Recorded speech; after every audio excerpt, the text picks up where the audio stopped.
जो तय कर दिया मांगे तो चलिए। अध्यक्ष मंडल के ऊपर जितना कम समय पे हो, क्योंकि विलंब से है। और इसके बाद हम एक चीज भूल गए हम लोग, उसके लिए क्षमा प्रार्थी है। हम लोग के बीच में नेपाल के देवनारायण यादव जी हैं, उनका जोरदार तालियों से स्वागत करते हैं। वो कोसी में जलवा जो है वहाँ के रहने वाले हैं और वहाँ पे कोसी के विस्थापितों के लिए संघर्ष करते हैं, काम करते हैं। और भी नेपाल के एक साथी हैं, 2 लोग नेपाल से हम लोग के मीटिंग में है, इस आयोजन में है, शैलेश श्रेष्ठ, उनका भी स्वागत करते हैं। और आप हम लोग इस मीटिंग में अच्छा है कि हम 2 देशों के लोग बैठे हैं। इंडिया सोशल फोरम हो रहा है तो वर्ल्ड सोशल फोरम काठमांडू में होगा, तो आज अगर सब लोग तय करेंगे तो नदियों पर वहाँ भी बातचीत किया जाएगा। ये यहाँ के लिए है तो और आगे का संचालन राहुल जी करेंगे और प्रोफेसर मधुबाला जी करेंगी, तो हम इसमें मदद करेंगे। हम लोगों के नेता संयुक्त किसान मोर्चा के NAPM के और नर्मदा घाटी आंदोलन के नेता मेधा पाटेकर जी, मंच पर उपस्थित हमारे विभिन्न नदियों से जुड़े हुए साथीगण, सभागार में उपस्थित विभिन्न नदियों और विभिन्न नदियों से पर काम करने वाले सभी मित्रों, साथियों, युवा साथियों, बच्चियों, महिलाओं। यहाँ वो ग्लोबल वार्मिंग की भी चर्चा है, लेकिन ग्लोबल वार्मिंग पर बहुत सारे यहाँ जो प्रमुख लोग हैं काम करेंगे कि भाई देश में कैसे कैसे नदियाँ सूख रही है, कितनी नदियाँ सूख रही, क्या क्या प्रॉब्लम है, कुएं, तालाब, झील कितने सूख गए। नीति आयोग क्या कहता है कि भाई 2030 तक 40% लोगों के पास से पानी की पहुँच खत्म हो जाएगी। सदी के अंत तक 80% बर्फ खो देंगे, हिंदुकुश हिमालय के चोटी से खत्म हो जाएगा बर्फ। यह न्यूयॉर्क टाइम्स का रिपोर्ट आया है। International centre for integrated mountain development ICIMOD द्वारा जारी रिपोर्ट है water ice society and ecosystems in Hindu Kush Himalaya. ये सब बात और विस्तार से सब विद्वान बताएंगे, लेकिन हम चले आते हैं लखनदेई। तो लखनदेई आपके यहाँ आयोजन में भी शामिल है।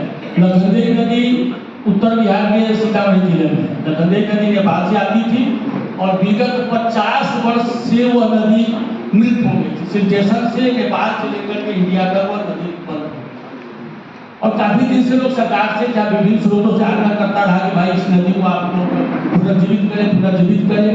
विष्णु पुराण में उसको धार्मिक महत्व का भी नदी माना जाता है। विष्णु पुराण में उसकी चर्चा है कि वह सीता की सहेली है। वो सीतामढ़ी शहर जहाँ सीता का जन्म हुआ है उसी बीच से गुजरती है। उसके बगल में दर्जनों धार्मिक स्थल भी हैं।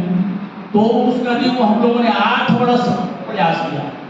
उस इलाके में सोनवर्षा में वो हम लोग के यहाँ नेपाल से घुसती है।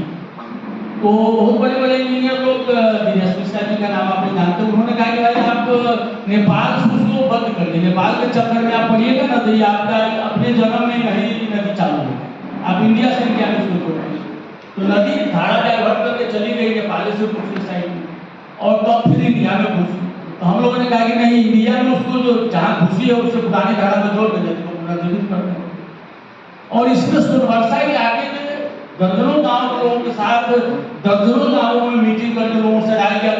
सब लोगों ने कहा कि भाई यही रास्ता है जिससे नदी पुनर्जीवित होगी और दूसरे साइड में जो तबाही है उससे हमको मुक्ति मिलेगी।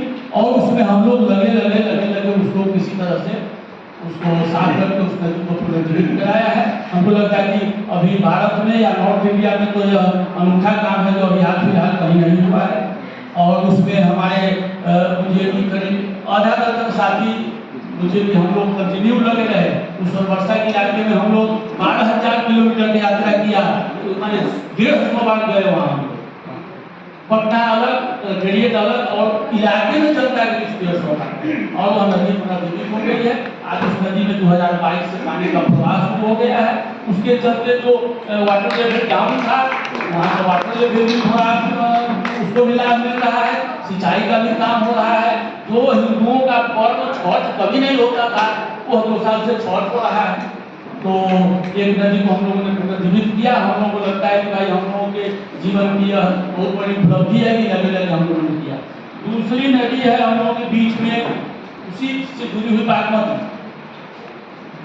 और लक्ष्मणा जो है वो नेपाल से आकर के और कटरा में जुड़ती है 170 किलोमीटर पर बागमती, मुजफ्फरपुर होते हुए कटरा में हो जाती है बागमती में मिलती है। एक बात मैं राजी उसमें बताना चाहती हूँ, उसमें वो नदी क्रिएट किया भरथुआ चौर।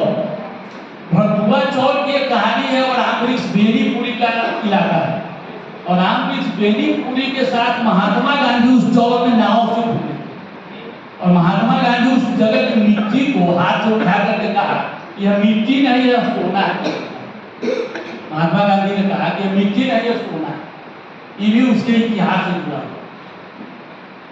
चलिए अगला नदी हम लोग का है बागमती। बागमती पर हमारे मुजफ्फरपुर के भी साथी है, इनका भी आंदोलन चल रहा है। अनिल प्रकाश जी के साथ हम लोग इस आंदोलन को भी मदद कर रहे हैं, लेकिन इसको ओरिजिनेट होता है हमारे यहाँ। हम लोग क्या बेमिनिया और मेजरगंज ब्लॉक से ओरिजिनेट होता है, और 1965 में 64-65 में नदी पर तटबंध बनाने का षड्यंत्र शुरू में हुआ कि बाढ़ नियंत्रण करना है, बाद में हुआ कि इससे सिंचाई भी हो। तो 64-65 में इस नदी का बजट था 12.35 करोड़।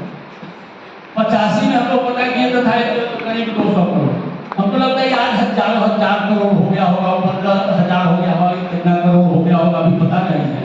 3 लाख एकड़ जमीन सिंचाई की बात है, और उसी में क्या कहते हैं जो 2900 वर्ग किलोमीटर बाढ़ से सुरक्षा का सवाल था। न बाढ़ से सुरक्षा हुआ न सिंचाई हुई। आज उस नदी के चलते पूरा इलाका हमारा तबाह है। उस नदी बागमती